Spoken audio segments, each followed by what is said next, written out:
Good morning once again. Welcome to the second class today again. Although as per schedule, this is Minar's sir's chemistry class, but I am taking your pair. And I have given you one question to solve, and it is written on the whiteboard. I hope you must have done it. Now, all of you, those of you who have done it, just raise your hands. जिन्होंने किया answer सही आया या नहीं आया उससे कोई फर्क नहीं पड़ता आपने किया अगर आपने ट्राई किया तो एक बार just raise your hands let me see half of the class has not done it no less than half of it okay चलिए कुछ स्टूडेंट्स ने किया नहीं है क्या I'm waiting still waiting to some of them are late I suppose in the class हाँ जी क्या बात है इतने सारे स्टूडेंट्स ने हाथ खड़ा किया है गुड आंसर सही है या नहीं ये तो सेकेंडरी चीज है जो प्राइमरी चीज है वो ये है कि वी हैव अटेम्प्टेड इट चलिए गुड सो किसी एक जने से जरा पहले आंसर पूछते हैं और उसके बाद उसको कंफर्म करते हैं कि आंसर क्या था yes good morning Good morning, sir. Good morning who is it Sir, Anuj. Anuj yes Anuj Sir, x equals to 16.5 x is equals to 16.5 and y equals to 15.5. So just and y is let me recheck it, sir. Why? okay I'm waiting for your answer Sir, it was y equals to 16.5 and x equals to 15.5.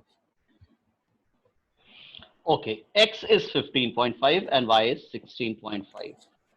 Yes. चलिए ये answer मुझे मिले हैं ठीक है right okay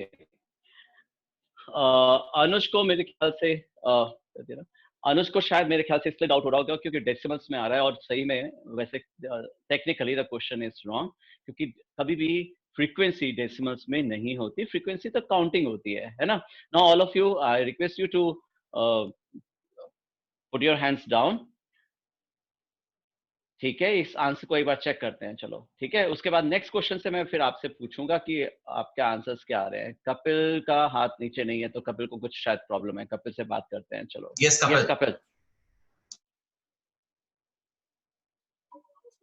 sir hello मुझे yes Kapil problem नहीं है सर मुझे फिर? प्रॉब्लम नहीं थी मैं तो फिर? वो x इक्वल्स टू 16 और y इक्वल्स टू 16 बता रहा था एक्स और वाई दोनों 16 आ रहे हैं आपके हाँ सर चलो आंसर चेक करते हैं ठीक है ओके अब आपका आंसर सही है या अनुज का आंसर सही है देखते हैं बेटा है ना चलिए अगर 16 आ रहे थे या जो भी आ रहे हैं चलिए चेक करते हैं टेक्निकली ये क्वेश्चन में आंसर में मिस्टेक है आई एग्री विद यू अनुज कि डेसिमल में फ्रीक्वेंसीज नहीं होनी चाहिए और इसलिए शायद ये क्वेश्चन मिसप्रिंट होगा बुक में मैंने भी चेक नहीं किया इसे कर लेना चाहिए था चलो स्टार्ट करते हैं आपने सबसे पहले क्लास मार्क निकाला 15, 25, 35, 45, 55 और 65 इनमें से किसी को भी आपने एज्यूम किया मीन मान लीजिए 35 को बेस्ट चॉइस थी अगर आपने 35 को किया होता तो क्योंकि x के सामने अगर आप कोई एज्यूम कर लेते हैं ना फ्रीक्वेंसी को मीन तो आप linear equation and two variables की जगह लीनियर इक्वेशन वन वेरिएबल मिलती है आपको आराम से कैलकुलेशन हो जाती है फिर आपने कहा डेविएशन देखते हैं so 15 minus 35 is minus 20 minus 10 0 10 20 30 divide by 10 since h is the 10 so minus 2 1 0 1 2 3 जो भी है ठीक है फिर आपने इसको मल्टीप्लाई कर दिया होगा तो UIFI आपके पास कॉलम आया होगा -8 -28 0 20 2y और ये आ गया आपके पास में 48 चेक कीजिएगा आपके पास कुछ इस तरह से कैलकुलेशन हुई होंगी है ना अब आपने मीन का फॉर्मूला लिखा और मीन का फॉर्मूला आपके पास में था a plus sigma UIFI upon sigma FI into h the mean is 41.5 it was given to us that mean is 41.5 assumed mean is 35 plus summation of UIFI ये आपके पास में है 68 प्लस 2y, ठीक है, और ये आपके पास में है माइनस का 36। सो फाइनली आपके पास आ जाएगा, क्या मैंने सही किया है? हाँ ठीक है ना। सो आपके पास कुल मिला के 32 आ जाना चाहिए था। तो 32 plus 2y upon summation of fi, इन सब का सम, फ्रीक्वेंसीज का सम जो कि 100 था, इनटू h, जो h हमने 10 लिया था साइज, वो चेक कीजिए जरा, आपके पास ये हुआ होगा 35 को ले के इधर माइनस किया आपने 41.5 में से, तो आपके पास 6.5 आया। 6.5 is equal to 32 plus 2y upon 10। ठीक, यही थी कैलकुलेशन आपकी भी। फिर आपने 10 को यहाँ पे मल्टीप्लाई किया तो 65 is equal to 32 plus 2y और 33 is equal to 2y। So y is equal to आपके पास में 16.5 आ गया। ठीक है अनुज, आपका आंसर सही है 16.5। यहाँ पे फिर मैं आपको एक बार रिपीट कर दूं, 16.5 यहाँ का टेक्निकली तो ये क्वेश्चन गलत है, लेकिन आंसर यही आ रहा है। डेसिमल्स में नहीं आनी चाहिए थी फ्रीक्वेंसी, क्योंकि फ्रीक्वेंसी काउंटिंग होती है और काउंटिंग कभी भी डेसिमल्स में नहीं हो सकती है ना। भाई नंबर ऑफ स्टूडेंट्स कितने हैं क्लास में? 16.5 हो ही नहीं सकता, या तो 16 होंगे या 17 होंगे। 16.5 का क्या मतलब है ना।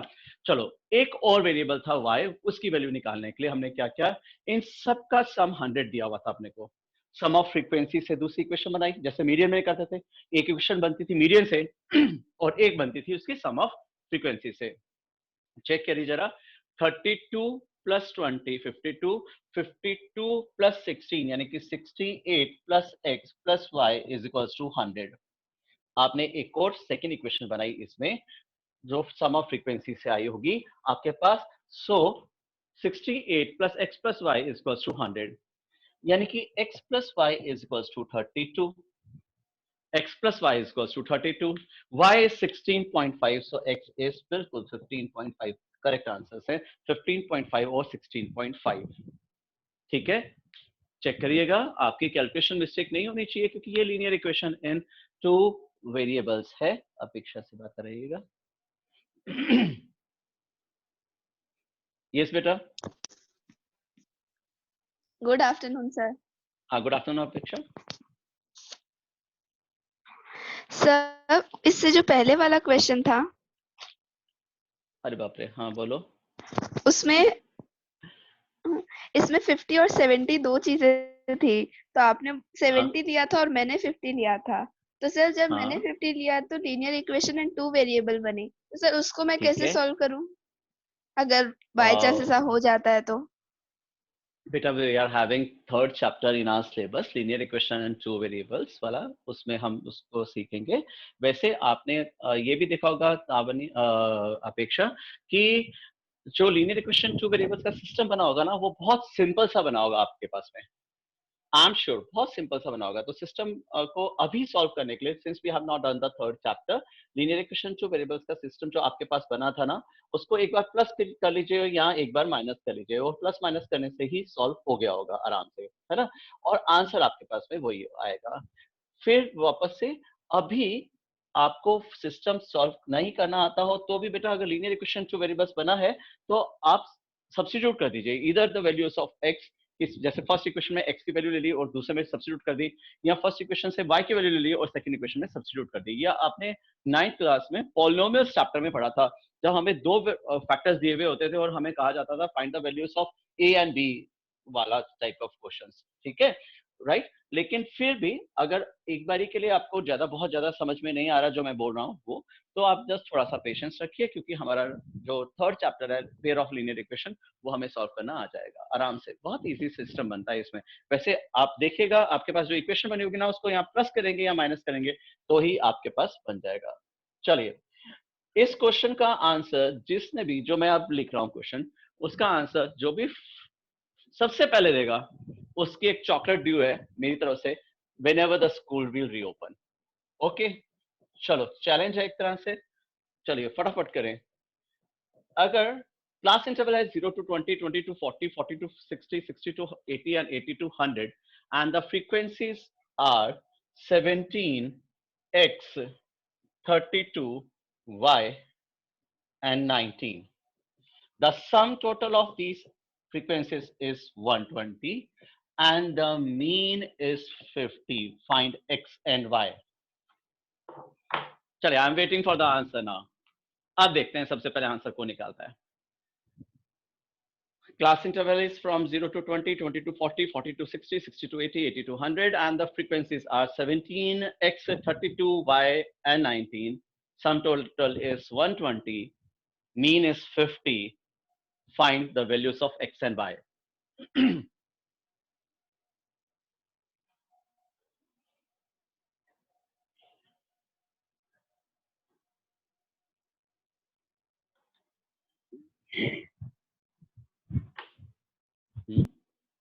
Hello, good morning Bhavesh. Unmute ही कर दिया उसने. Who is this? Hello.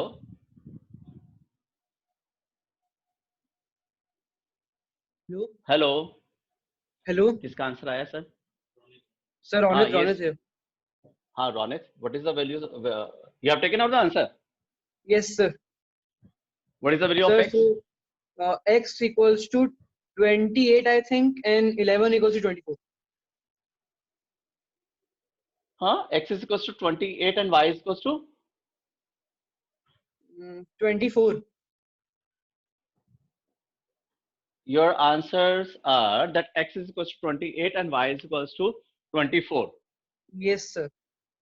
Okay, let me confirm then. चलिए, second और कौन आया? Yes, Parth has taken out the answer. Yes, okay, sir. Ronit, let me check. Yes, Parth. Good morning. Good afternoon, in fact. Sir, Ronit's answer is correct. अच्छा, you are in favor of Ronit's answer. Ronit's okay. answer. ठीक है बेटा. Yes. देखते हैं, try करते हैं. चलो. Okay. Anybody else? Anuj also. Sir, Yes, same Anuj. answer, I think. Same answer. Okay, Yes, sir. चलो. इस बार तो ठीक है. All of you are agreeing. Keyword is also online. Sir same. Same. चल कीवर्ड Yes. फटाफट एक बार मुझे बता दे बेटा. एक्स क्या आया है? सर मेरा एक्स आई आया 10, 30, 10, 30, 50, 70, 90. फिर ठीक है. Sir keyword. अगला थैंक यू. सर अगला बोलूं कि हाँ बोलते जाओ आगे. -40. एक मिनट. नहीं एज्यूम किसको किया? सर 50 को. 50 को. ओके, ठीक है. गुड. ओके, चलो ठीक है. अपेक्षा, you will get the answer in this question only. ठीक है. आपने जो पीर से भी पूछा था ना बेटा, उसका आंसर आपको अभी मिल जाएगा, क्योंकि खीवर ने देखो ना x के सामने वाले को एज्यूम किया ना y के सामने वाले को किया. उसने 50 को एज्यूम किया है. तो देखते हैं क्या होता है अपने पास में. हाँ जी. यस खीवर. -40, -40, -20, -20, 0, 0, 20 और 40. 20 और 40. नेक्स्ट बताओ. -2, -2 डिवाइडेड बाय 20 किया आपने. सर -1 हो गया सर. ठीक है. ओके, आगे बोलूं? बोलते जाओ फटाफट. -34, -x, 0, -34 -x 0, y 38. y और 38. अब बेटा थैंक यू. अब कोई और? Okay sir. Yes, any new child? बेटा कोई ऐसा बच्चा जिससे मेरी अभी तक बात नहीं हुई हो कभी? इसके बाद की स्टोरी कौन सुना रहा है मुझे? Yes, Yashika Chhabra. Good afternoon Yashika. Good afternoon sir. हाँ जी बेटा. सर मैंने 30 से एज्यूम किया है तो मेरा आंसर अलग है. नहीं हो सकता. चेक करिएगा आंसर. आपने हाँ, एज्यूम अगर 30 किया ना बेटा, तो भी आपकी कैलकुलेशन से x और y की वैल्यू यही आनी चाहिए थी.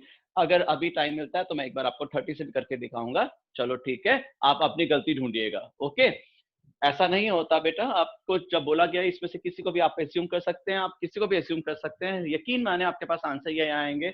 एज्यूम अजम्पशन है. आप अगर एज्यूम करते हैं किसी चीज को और मैं किसी को एज्यूम करता हूं, तो हम दोनों जो हैं वो गलत नहीं हो सकते. चलो ठीक है, कोशिश करते हैं.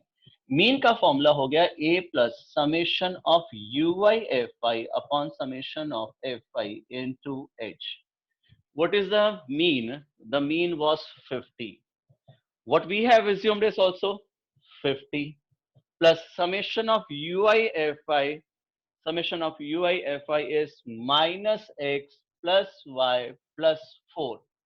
चेक करिए क्या सिग्मा UI/FI यही है, -x + y + 4 upon summation of FI, and summation of FI is 120 into h, and the h is 20। Check करिए, आपने वैल्यू सब्स्टिट्यूट करिए, है ना। 50 - 50 is 0, एंड 0 को से अगर हम 6 को मल्टीप्लाई भी करते हैं तो ये 0 ही होगा, तो 0 is equal to -x + y + 4। Check कीजिए ना, आपके पास x की वैल्यू आएगी ना y की वैल्यू आएगी। अगर याशिका की तरह अगर हमने 30 को एज्यूम किया होगा ना, तो बेटा अपने पास y की वैल्यू इधर ही आ गई होगी, ठीक है, right.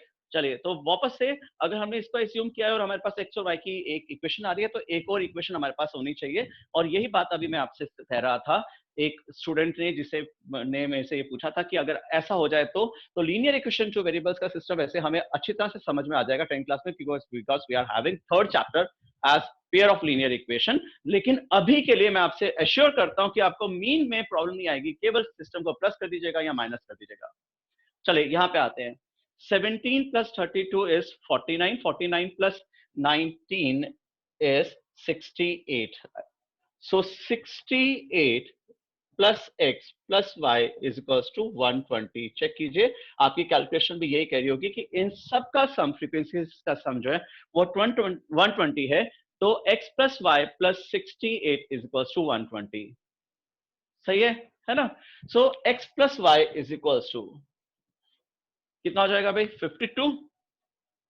x + y is equals to 52, ठीक है। This is the second equation. अब वापस से इस चीज पे आऊंगा, अगर आपके पास लीनियर इक्वेशन इन 2 वेरिएबल्स बन चुकी है तो हमें सॉल्व करनी आ जाएगी। अगर अभी तक अच्छी तरह से नहीं आती है, हमने अगर 9th में नहीं सीखी थी तो कोई बात नहीं, 10th में आ जाएगी। कैसे?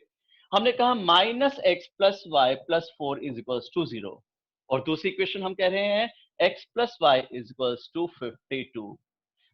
इसको स्टैंडर्ड फॉर्म में लाना, ये करना, वो करना, कैसे करना है वो छोड़ो, इन सब की बातें। सिंपल, आपके पास जो सिस्टम आ जाए उसे या तो प्लस कर दीजिए या माइनस कर दीजिए। स्टैटिस्टिक्स में इतना ही होने वाला है। आपने जब इसको प्लस किया तो ये हो जाएगा 2y + 4 is equals to 52। 2y is equals to 48 and y is equals to 24। Check कीजिए आपने क्या किया। आपके पास 2 इक्वेशन आई ना बेटा, 2 इक्वेशन को आपने सॉल्व करने के लिए उस सिस्टम को प्लस कर दिया या माइनस कर दिया, दोनों में से कुछ भी कर सकते हैं अपन। अगर हम प्लस कर देंगे तो x और x कैंसिल हो जाएंगे, और माइनस करते तो y और y कैंसिल हो जाते। तो देखिए जरा आपने क्या किया, लेफ्ट हैंड साइड में left hand side, right hand side में राइट हैंड साइड प्लस की, तो 2y + 4 is equals to 52 होना चाहिए, यानी कि 2y is equals to 48 और y is equals to 24। y is equals to 24 की वैल्यू आप किसी भी इक्वेशन में पुट कर दीजिए, चाहे इस रिलेशन में पुट करिए चाहे इसमें पुट कीजिए, आपके पास आंसर आ चुका कि x जो है वो 28 होना चाहिए। लीनियर इक्वेशन एंड 2 वेरिएबल्स का सिस्टम, ठीक है। अब आते हैं एक एक्सपेरिमेंट जो हमें करने के लिए कहा गया, उसको भी समझते हैं। चलो ठीक है, आपने नहीं करना, आप बिल्कुल मत करिएगा, मैं आपको केवल समझाने के लिए ये जो कैलकुलेशन है वो दोबारा से कर रहा हूं। एक हाँ जी, हमें किसी ने कहा कि मैंने तो 30 एज्यूम किया और मेरा आंसर अलग आ रहा है, इसलिए क्योंकि मेरा अजम्पशन अलग था। इसे कंफर्म करते हैं। आपने 30 को एज्यूम किया कि ये मीन है, ठीक है, बढ़िया है, कोई दिक्कत नहीं। तो आपके पास यहाँ पे आ जाएगा -20, 0, 20, 40 और 60, ठीक है, क्योंकि आपने 30 को एज्यूम किया था, तो आपके पास में डेविएशन का कॉलम ये होना चाहिए था, ठीक है ना। आपने नहीं किया, मैं अगर आपने किया तो आप क्रॉस चेक कीजिए, और अगर आपने ये कैलकुलेशन नहीं की तो आप केवल समझिए, देखिए आराम से कि आपकी कैलकुलेशन यही कहती। आप इसे 20 से डिवाइड करेंगे तो यहाँ पे आ जाएगा -2, 0, 1, 2, 3, आपका UI आ जाता है ये, है ना। अगर आप इसको 20 से डिवाइड करते तो यहाँ पे आता -1, 0, 1, 2, 3, राइट। अब आप इसको UIFI करेंगे तो आपके पास यहाँ पे आ जाएगा -17, ये 0, ये 32, ये 2y और ये आ जाएगा आपके पास में 19, 3 are 57, ठीक है। चेक करिए जरा, आपकी कैलकुलेशन यही कहनी चाहिए थी। अब आपको मीन क्या दिया हुआ था, मीन इज इक्वल्स टू, क्योंकि फॉर्मूला होता है sigma ui fi upon sigma fi into h, आपने फॉर्मूला लगाया, मीन आपको दिया गया था 50, आपने एज्यूम किया 30, समेशन ऑफ ui fi जरा चेक करें, यह आपके पास 89 प्लस 2y है, 89 प्लस 2y है, और ये -17 इसमें से करना है अपने को, है ना। सो आपके पास में आ जाएगा 62, जरा चेक कीजिए, 17 किया है तो आपके पास 72 प्लस 2y आ जाएगा, समेशन ऑफ UIFI, ठीक है। सो आपके पास यहाँ पे आ गया 72 plus 2y upon summation of FI जो है वो आपको 120 दिया गया था, इनटू h आपके पास 20 है, चेक करिए, सही है। 30 को इधर ले जाके माइनस कीजिए, आप 30 को माइनस करेंगे तो 20 हो जाएगा, 20 is equal to 72 plus 2y upon 6 को उधर जाके मल्टीप्लाई कीजिए, ये हो जाएगा आपके पास में 120 is equal to 72 plus 2y,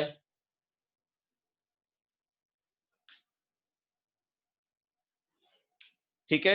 120 में से 72 माइनस कीजिए क्योंकि सब्स्टिट्यूशन है,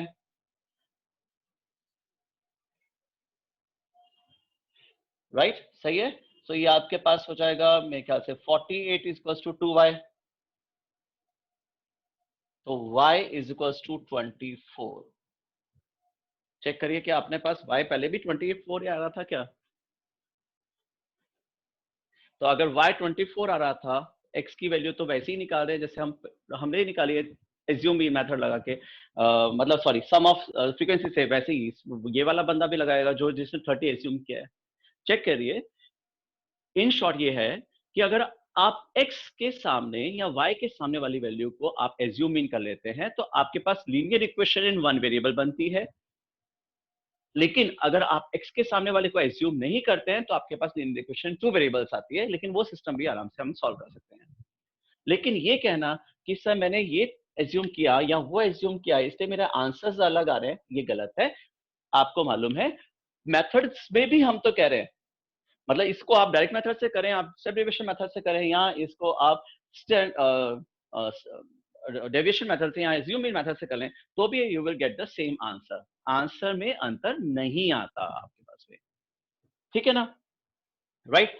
चलिए, ये तो हुई प्रीवियस क्लास की बात, एक तरह से जो हम पिछले पीरियड में बात कर रहे थे। बात करते हैं स्टैटिस्टिक्स में ग्राफ की। बिना ग्राफ के स्टैटिस्टिक्स कंप्लीट नहीं होती, हमें मालूम है। The collection of data, the refining of data, the calculations of data, and of course the representation of data is the part of graphs. हमने जूनियर क्लासेस से बहुत सारे ग्राफ पढ़े हैं, आपको याद होगा। अगर हम चलो टाइप ऑफ ग्राफ्स की बात करते हैं, so how many type of graphs, एक हमने बात करी किसकी, बार ग्राफ की, फिर हमने बात करी हिस्टोग्राम की, फिर हम जूनियर क्लासेस में पढ़ चुके हैं पाई चार्ट, ठीक है, फिर लास्ट ईयर हमें पढ़ा था फ्रीक्वेंसी पॉलीगन, याद है बच्चों, ये सारी चीजें हम पढ़ चुके हैं जूनियर क्लासेस में। शुरुआत हुई थी बार ग्राफ से, थोड़ा सा आगे चले हिस्टोग्राम में, पाई चार्ट 8th में करा होगा, 9th में फ्रीक्वेंसी पॉलीगन कर लिया है ना, ये सारे कर लिए। हमने एक ही ग्राफ नहीं किया, और वो इस साल हम कर रहे हैं last type of graph, and that is ogive, OGIVE, ogive कर रहे हैं। ओजाइव का वैसे अगर मीनिंग देखें तो कर्व से होता है, ये असेंडिंग ऑर्डर में भी हो सकते हैं और डिसेंडिंग ऑर्डर में भी हो सकते हैं। ओजाइव कहाँ देखे होंगे हमने, सबसे पहले हमने ओजाइव देखे होंगे क्रिकेट मैचेस देखते हुए। एक तरफ रन्स बॉल्स होती हैं, दूसरी तरफ हमारे पास में यहाँ एक तरफ ओवर्स होते हैं, दूसरी तरफ रन्स होते हैं, और हमने देखा होगा वो इस तरह से ग्राफ बनाया जाता है जिसमें कुछ ऐसे ग्राफ बना होता है, ध्यान है ना। इस ग्राफ में आपने देखा हो तो ये डॉट्स जो होती हैं वो हमें बताती है कि विकेट्स कब कब गिरी। दूसरा, ये ग्राफ कभी भी नीचे की तरफ नहीं आया होगा कि इंडिया ने 10वें ओवर में तो 72 रन बनाए थे और 15 ओवर में उसके रन 52 हो गए।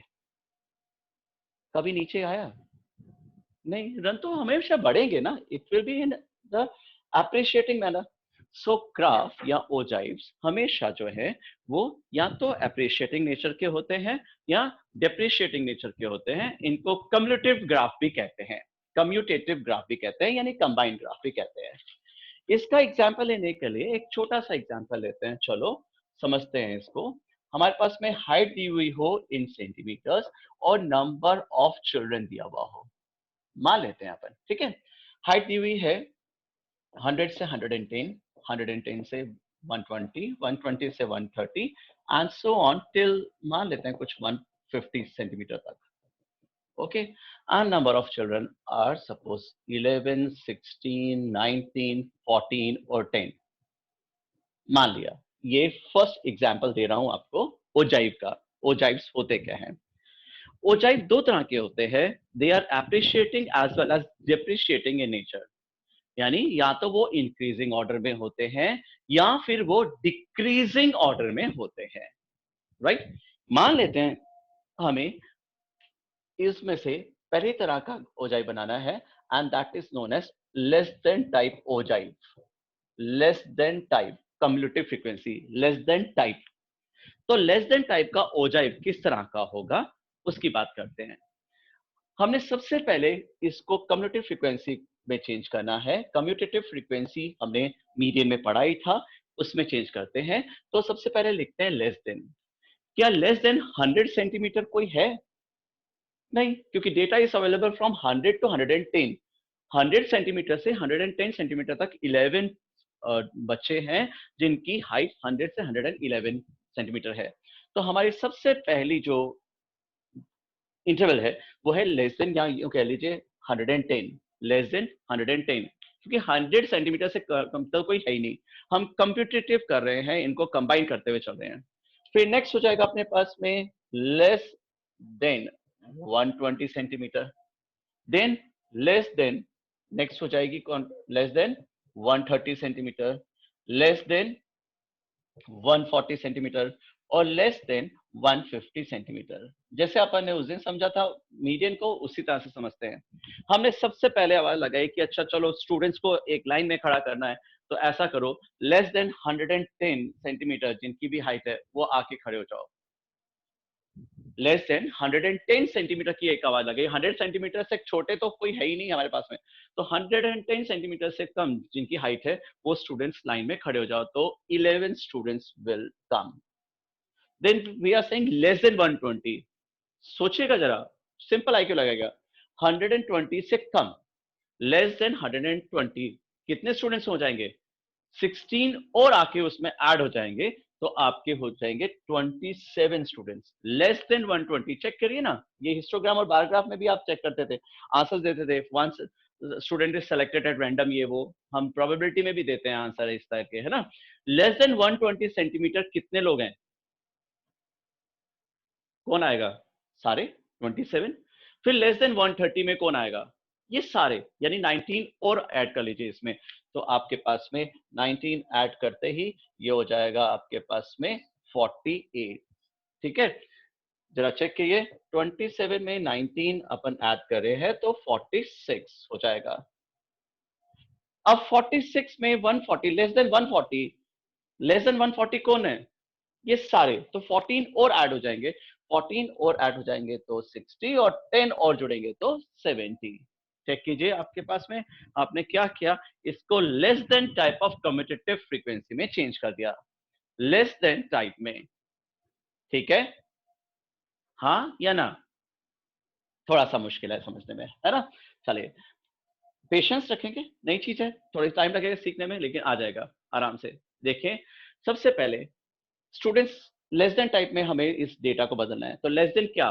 Less than 110, less than 120, less than 130, less than 140 और लेस देन 150।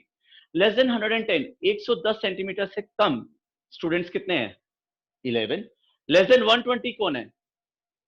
ऐसे बच्चे जिनकी हाइट 120 सेंटीमीटर से कम है, वो कितने हैं? तो 11 प्लस 16, फिर प्लस 19 प्लस 14 सॉरी और प्लस 10। ठीक है, इसका अगर अपने को कोई ग्राफ बनाने के लिए कहे तो हमें इसका ग्राफ इस तरह से बनाना आना चाहिए, यानी कि एक्स एक्सिस पे तो अपन ले लेते हैं हाइट, हमें मालूम ही है पहली जो चीज होती है वो हमेशा एक्स एक्सिस पे आ जाती है, और वाई एक्सिस पे अपन ले लेते हैं नंबर ऑफ स्टूडेंट्स। ठीक है, ये है ओरिजिन, इसलिए एक किंक आएगा पहले तो, सबसे पहले, क्योंकि सीधा हमें चाहिए 110, फिर 120, 130, 140, 150 एंड सो ऑन, राइट। दूसरे एक्सिस पे हमें 70 स्टूडेंट्स तक चाहिए, तो अपन ऐसा करते हैं, इसको इक्वल इंटरवल्स में 10, 20, 30, 40, 50, 60 और 70 में डिवाइड कर देते हैं, क्योंकि हमें 70 स्टूडेंट्स चाहिए। देखिए जरा, एक्स और वाई एक्सिस पे जो क्लास इंटरवल्स लिए हैं वो सही होने चाहिए। ठीक है, अब सबसे पहला पॉइंट जो है वो है लेस देन 110 पे 11। तो इस लेस देन को भूल जाए कि लेस देन क्या है, 110 पे 11। तो अगर हम कोऑर्डिनेट ज्योमेट्री, सिंपल मैथ्स के स्टूडेंट्स हैं, हम अगर कोऑर्डिनेट ज्योमेट्री की बात करें तो जो फर्स्ट है वो है abscissa and the second one is ordinate. जो फर्स्ट है वो है एब्सिसा, यानी एक्स एक्सिस पे आने वाला कोऑर्डिनेट, और जो दूसरा है वो है वाई का कोऑर्डिनेट, उसको हम ऑर्डिनेट कहते हैं। तो ये एक कोऑर्डिनेट कार्टेशियन कोऑर्डिनेट सिस्टम वाला सिस्टम हो गया। 110 पे 11, तो 110 पे 11 को एक छोटी सी पॉइंट ले लेते हैं। द नेक्स्ट पॉइंट इज 120 पे 27, सो 120 पे 27 को मार्क कर लेते हैं। 130 पे 46, 130 पे 46 समवेयर हियर, 140 पे 60 ले लीजिएगा पॉइंट, और 150, 70। हमें मालूम है, हम सब कार्टेशियन कोऑर्डिनेट सिस्टम 8 से करते आ रहे हैं कम से कम, है ना। हमें मालूम है 110 तो लेंगे x पे, 11 लेंगे y पे, ये हो गया x, ये y। एब्सिसा एंड ऑर्डिनेट दोनों कंबाइन होते हैं तो कोऑर्डिनेट सिस्टम बनता है। ठीक है, पॉइंट्स ले लीजिए। इन पॉइंट्स को आपस में फ्री हैंड से, यानी without using a ruler, scale नहीं यूज करना, इसको जोड़ देते हैं आपस में इन सारे पॉइंट्स को। क्योंकि थोड़ा सा विजिबिलिटी मुश्किल हो रही है, इसलिए थोड़ा सा मैं मोटे मोटी बिंदी बना देता हूं, लेकिन आपने ऐसे मोटे मोटे ग्राफ में बिंदे नहीं बनाने। ये है, इनको आपने आपस में जोड़ दिया, किससे? फ्री हैंड से। What do we mean by free hand? Without using any ruler, scale नहीं यूज करना, और आपने इसको जो है आपस में जोड़ देना है। ये क्या बन गया? लेस देन टाइप का ओजाइव, एक ऐसा कर्व जो लेस देन टाइप में कम्यूटेटिव फ्रीक्वेंसी में बना। चेक कीजिए, less than type of ogive simple है। लेस देन 110, 11 है तो 110 तो आएगा एक्स एक्सिस पे और वाई पे आएगा 11 एंड सो ऑन, इस तरह से, राइट। इसको थोड़ा सा और लेबल वगैरह कर देते हैं, ये आ जाएगा लेस देन टाइप। इधर मार्क कर लीजिए, क्योंकि आपको मालूम है, आपने उसमें लीनियर इक्वेशन 2 वेरिएबल्स में भी सीखा था, जब हम इक्वेशन का ग्राफ बनाते हैं तो एक ही ग्राफ पे दो इक्वेशंस भी हो सकती हैं, इसलिए अलोंग द ग्राफ या अलोंग द लाइन हमें उस लाइन का नाम जरूर मेंशन करना चाहिए। ये एक नई चीज है, इससे थोड़ा सा इसको वक्त लगेगा समझने में, और इसीलिए इसको हम ऑफ कोर्स मंडे को भी कंटिन्यू करेंगे, लेकिन इसको एक अगर थोड़ा सा टाइम बचा है तो मैं मोर देन वाला भी एक बार ही समझा देता हूँ। लेकिन again I am telling you, मैं उम्मीद करता नहीं कर रहा सबसे कि सबको 100% समझ में आ चुका होगा ये, लेकिन काफी कुछ समझ में आ जाना चाहिए। ठीक है, ओजाइव में एक और तरह का ओजाइव होता है, वो है मोर देन टाइप। दो तरह के होते हैं, एक अप्रिशिएटिंग है, जैसे अभी आपने देखा बढ़ते हुए क्रम में, और बढ़ रहा है तो बढ़ता ही जाएगा क्योंकि स्टूडेंट्स तो और एडर होते जाएंगे, और इस तरह से एक घटते हुए क्रम में, यानी डेप्रिशिएटिंग ऑर्डर में होता है, डिक्रीजिंग ऑर्डर में होता है, उसकी बात करते हैं। ठीक है, चलिए यहाँ पे देखें, अगर इसको हम मोर देन पे बदलना चाहे तो मोर देन 100 लें या 110? सिंपल आईक्यू कोई फॉर्मूला नहीं है, सिंपल समझिएगा, 100 लेंगे या 110, तो हमें लेना चाहिए more than 100। More than 100, next हो जाएगा more than 110, next more than 120, more than 130 and more than 140, क्योंकि 150 से ज्यादा तो कोई है ही नहीं, मोर देन 140 ही है। अब अगर हम कहें कि अच्छा मोर देन 100 सेंटीमीटर किसकी हाइट है, तो किसकी है? सारे स्टूडेंट्स की, सारे बच्चों की हाइट 100 सेंटीमीटर से ज्यादा है, यानी इन सब का सम जो है वो यहाँ पे आ जाना चाहिए। क्या था, 70 था शायद, तो 70। अब 110 से ज्यादा कितने हैं? 110 से ज्यादा इन 11 स्टूडेंट्स के अलावा सारे हैं, यानी कि आपके पास आ जाना चाहिए 59 एंड सो ऑन। इसको आप दूसरी तरीके से भी सोच सकते हैं, नीचे से सोचना शुरू कीजिए। चलिए, मोर देन 140 कितने हैं? ऐसे स्टूडेंट्स जिनकी हाइट मोर देन 140 सेंटीमीटर है वो है 10। ऐसे स्टूडेंट्स जिनकी हाइट 1 सेंटीमीटर से 130 सेंटीमीटर से ज्यादा है, मोर देन 130, ये दोनों मिलके कितने हो जाएंगे? 24। 24 प्लस 19 एंड सो ऑन। तो आप किसी भी तरह से सोचें, इस तरह से आप लेस देन या मोर देन में उसको कन्वर्ट कर सकते हैं और उसके बाद में उसके ग्राफ बना सकते हैं। नाउ टुमारो इज संडे, तो आपका होमवर्क ये है संडे का कि मैं 1-2 क्वेश्चन और भेजना चाहूंगा मिसिंग फ्रीक्वेंसीज के, आंसर्स के साथ भेजूंगा, चेक करिएगा आप उसको कर पाते हैं या नहीं। और दूसरा ये कि आप एक ग्राफ कॉपी का अरेंजमेंट अगर कर सकें तो बहुत अच्छा रहेगा, या 9th क्लास की आपके पास बची हुई ग्राफ कॉपी या पेपर्स हो तो उनको लेके बैठिएगा, क्योंकि ये चीज जब हम मैन्युअली हाथ से ग्राफ में करेंगे तो हमें अच्छी तरह से और अच्छी तरह से समझ में आएगी, राइट। इसलिए मैंने आज केवल ये बात को केवल इंट्रोड्यूस करवाया है, करेंगे हम मंडे को इसको अच्छी तरह से, इसके बारे में बात। आप ग्राफ कॉपी, पेंसिल, पेपर वगैरह लेके बैठिएगा तो आपको करने में भी मजा आएगा। ओके, चलिए, take care, have a nice day.